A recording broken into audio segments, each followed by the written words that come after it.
Assalamualaikum sahabat semua, selamat datang di vlog saya. Ini hari ke 3 di Swiss dan kemarin di Interlaken. Sekarang di tempat yang berbeda. Saya nggak tahu nama tempatnya, nanti saya tanya dulu ya sama tour guide-nya. Oke Nek. Dan hari ini saya akan mengajak teman-teman semua untuk melihat pemandangan di Swiss, insya Allah.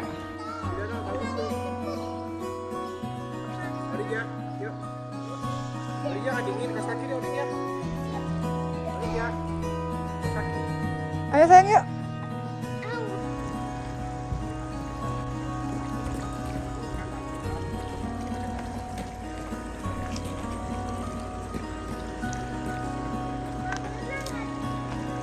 Halo Mbak. Sehat Mbak. Nah, saya berada di IJsselmeer, kalau nggak salah namanya begitu, itu tulisannya. Tuh. Nah ini di belakang saya ada gunung-gunung seperti ini yang bikin cantik karena ada awannya, teman-teman sekalian. Dan kita lihat ya sekeliling kita pemandangannya. Mungkin karena saya sebagai orang Indonesia ini jarang lihat salju, jadi saya lebih senang kalau pergi ke satu negara itu lagi salju, khususnya untuk yang alam ya. Misalnya seperti Swiss. Swiss ini indah menurut saya ketika salju. Jadi kayak negeri dongeng gitu. Tapi sebenarnya kalau saya lihat teman-teman sekalian, Bosnia sama Swiss ini sama indahnya. Iya nak, tunggu ya. Bentar ya nak ya. Bosnia ini kan mayoritas Islam ya. Dan alamnya juga cantik banget sama kayak Swiss cantik. Jadi ketika saya ke Swiss ini takjub iya, tapi dibilang takjub banget karena udah pernah melihat hal yang sama di Bosnia. Jadi Bosnia tuh cantiknya juga sama persis. Gunung-gunungnya, kemudian air terjunnya, pemandangannya, terus yang berbukit-bukit sama. Kemudian saya berpikir begini teman-teman sekalian. Mungkin Bosnia itu kurang ini aja sih, mungkin kurang promosi wisatanya kali ya, sehingga yang terkenal Swiss. Padahal Bosnia, apalagi itu Muslim, artinya kalau teman-teman yang Muslim ke Bosnia itu nggak susah cari makanan halal dan sebagainya karena mayoritas memang itu kan Muslim ya, mayoritas Muslim di sana seperti itu.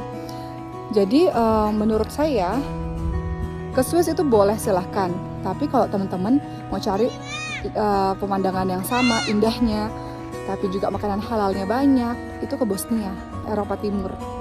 Jadi ketika saya lihat ke sini sama kayak Bosnia sebetulnya. Hanya saja Swiss lebih terkenal mungkin ya. Begitu mungkin teman-teman sekalian. Ibrahim. Dan di sini masih banyak turis ya yang berfoto ke sana kemari. Saya di sini bersama dengan beberapa teman, beberapa jemaah. Jadi agenda ke Swiss ini sebenarnya teman-teman sekalian adalah pengajian di alam terbuka gitu. Jadi sebenarnya ini pertama kali sih, saya biasanya tausiah itu ketika umroh gitu. Namun ini saya diberi tugas untuk tausiah di negara-negara lain. Di Swiss seperti kemarin sempat di alam terbuka, ada tausiah tadabur alam seperti itu. Dan di sini nggak banyak yang pergi ya, semi private, ada sekitar 4 keluarga saja, sehingga terasa lebih.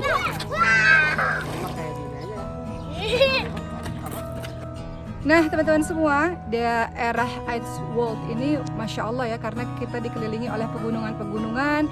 Pemandangan di sini tidak hanya pegunungan-pegunungan yang di belakangnya kita lihat ada awan-awan juga, tapi juga di sini kita bisa lihat danau yang jernih sekali, sampai kita lihat di dasar-dasarnya terlihat bebatuan-bebatuan ya, dengan warna-warna danau yang toska, perpaduan dengan gunung yang masih ada sisa-sisa salju, dengan awan, warna hijau dari hutan ataupun dari pepohonan daerah sekitar sini ya, Masya Allah. Makanya banyak orang mengatakan Swiss itu kayak surga ya. Kemudian ada juga air terjunnya, indah sekali. Bagi teman-teman yang suka alam bisa datang ke Swiss juga insya Allah.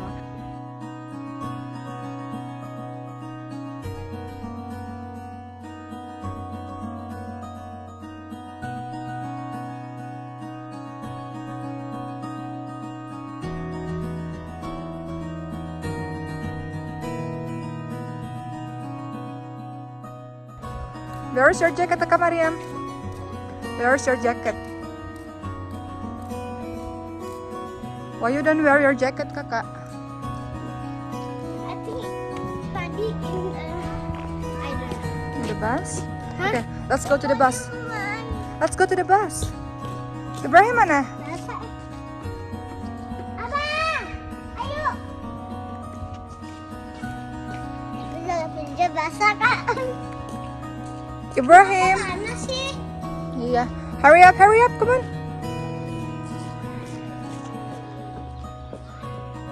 Yuk.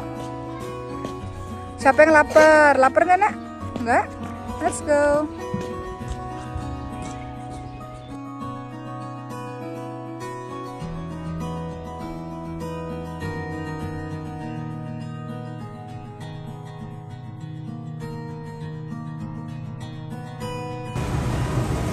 Hai abang.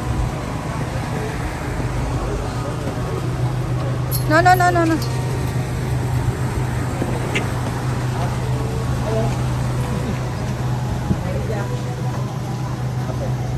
Ibrahim, maju. Ibrahim, kita mau di mana nak? Udah kapal. Mau di Motorschiffsstation und wir wünschen Ihnen eine angenehme Fahrt. Kita berangkat juga guys. Ladies and gentlemen, the captain. Oma. Hai, hari ini kita lagi naik kapal di Thun. Kita mau ke kota namanya, kota apa mas tadi namanya? Spies. Dan ini kalau teman-teman yang pernah naik Bosporus Tour kayak gini lah ya, naik perahu. Kayaknya di setiap negara ada ya teman-teman sekalian. Kayak waktu Malaysia ada juga, di Putrajaya, kemudian di Paris juga ada kereta yang buat muter gini. Nah sekarang kita sambil menikmati keindahan. Dan ini laut, danaunya ya, danaunya warnanya Tosca, jernih, bisa lihat sampai bawahnya. Dan kemudian kita bisa lihat kebun-kebun, rumah-rumah di sekitar sana. Dan yang pegang kameranya Uma adalah Khadijah. Coba lihat. Yeay, Khadijah yang pegang. Terima kasih ya Khadijah. Yang Khadijah ambil semuanya bagus-bagus. Dia tadi juga videoin Mbah ya. Kasih Khadijah. Terima kasih Khadijah. Mbah di videoin sama Khadijah. Lana,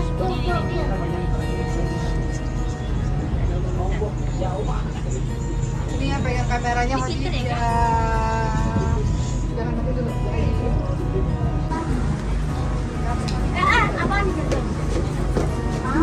Mbak. Hai. Melihat. Melihat. Indah sekali. Walaupun di beberapa tempat saya merasa bahwa Indonesia juga punya keindahan yang sama. Hanya mungkin kurang terekspos. Di beberapa tempat di Swiss ini teman-teman bayangin, saya sempat ingat Maluku Utara.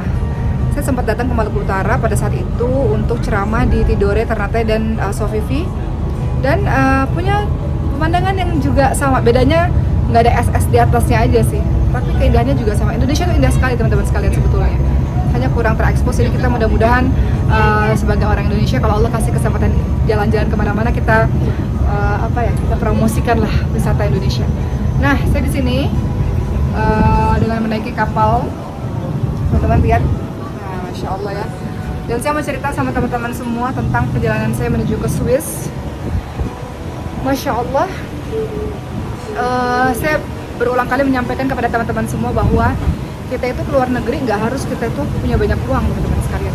Kadang-kadang kita keluar negeri bisa dengan karena kita dapat beasiswa, kita bisa belajar gratis, atau karena kita bekerja, atau karena ilmu. Saya punya banyak sekali teman-teman ustadz yang beliau sudah keliling dunia. Kenapa? Karena memang berceramah di mana-mana, masya Allah, diundang di mana-mana, masya Allah. Atau ya karena ilmu lainnya, diminta untuk mengajar di kampus-kampus tertentu atau yang lain-lainnya. Artinya adalah jangan kita berpikir bahwa yang bisa keluar negeri itu harus orang-orang berduit, enggak juga. Masya Allah, teman-teman sekalian, banyak orang-orang yang di luar sana yang mereka bisa jalan-jalan ke luar negeri karena Allah tolong mereka. Karena apa? Karena pekerjaan yang mereka lakukan, maupun karena beasiswa ataupun karena sesuatu yang mereka kerjakan. Saya ingin bercerita kepada teman-teman semua supaya kita semua bermimpi tinggi untuk bisa menjelajah bumi Allah ini. Saya datang ke Swiss ini, masya Allah, karena sebuah travel namanya TD Travel Indo. Beliau memilih saya menjadi inspiring people di tahun ini, dan saya punya tugas tentu saja untuk mengadakan pengajian-pengajian di beberapa tempat di daerah Swiss. Artinya saya ingin mengajak teman-teman semua, ayo teman-teman semua bermimpi setinggi-tingginya. Insya Allah teman-teman juga satu hari nanti akan datang kemari. Teman-teman juga satu hari nanti akan menjelajahi bumi Allah dengan keilmuan teman-teman, atau dengan beasiswa, atau dengan aktivitas yang teman-teman lakukan, insya Allah. Begitu ya teman-teman sekalian, semoga apa yang saya sampaikan ada manfaatnya, dan vlog ini semata-mata bukan untuk yang lain-lain, melainkan untuk berbagi ke teman-teman semua tentang keindahan alam di Swiss ini, yang mana semoga teman-teman semua bisa datang ke sini juga satu hari nanti. Salam dari Switzerland. Assalamualaikum. Sekarang kita mau makan dulu. Makannya alhamdulillah ada nasi di sini. Baru kita masuk tadi di hotel nggak ada nasi. Emang vakum nasi? Tadi di hotel cari nasi. Kita udah mau turun. Mau? Lagi ya?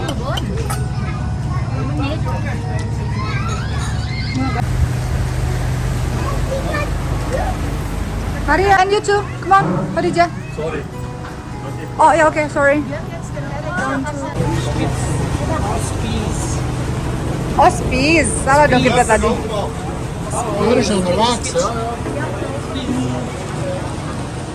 Kita mendarat di sini, maaf ya kita nggak tahu nama kota-kotanya, jadi penyebutannya salah-salah. Spies.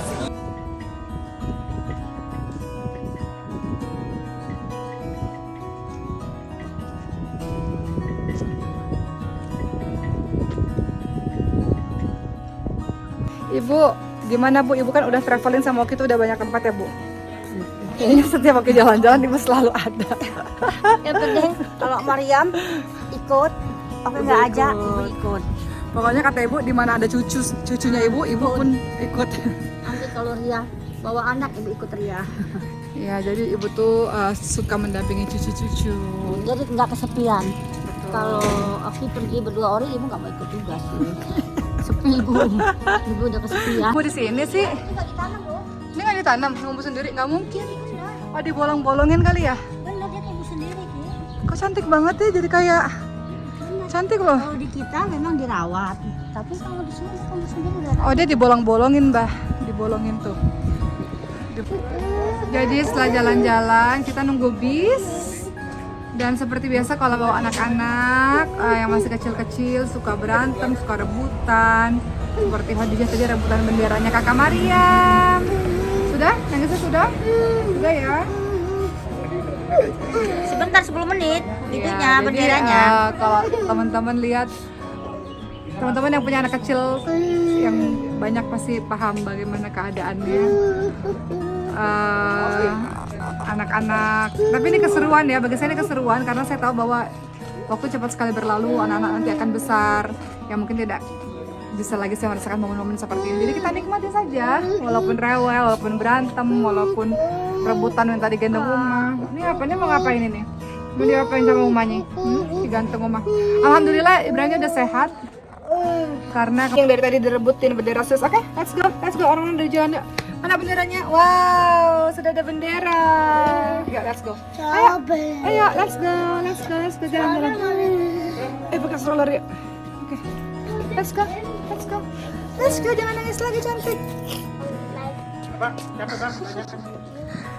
Dan Baba yang mendorong stroller. Bang, gimana Bang? Jalan-jalan bawa stroller. Gimana, Bah? Ayo bang. Ayo, daripada digendong ya, Bang.